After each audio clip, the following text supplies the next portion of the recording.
მეგობრებო, დღეს ატამს მინდა დავასხა არაყი.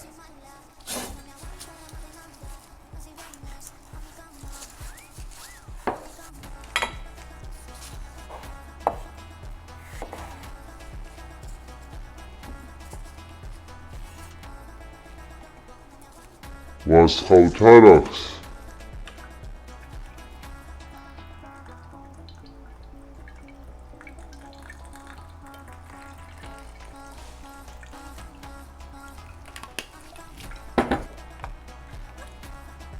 დაველოდებით ერთი კვირა, არ დაგავიწყდეთ, გამოიწერეთ ჩვენი გვერდი. გავიდა ზუსტად ერთი კვირა, ატამი არაყში დაძველდა, დროა გადავკრათ. ვაუ, მაგარი არომატია. შეხედეთ რა ფერი მივიღეთ. ალე, გადაკარი მალე.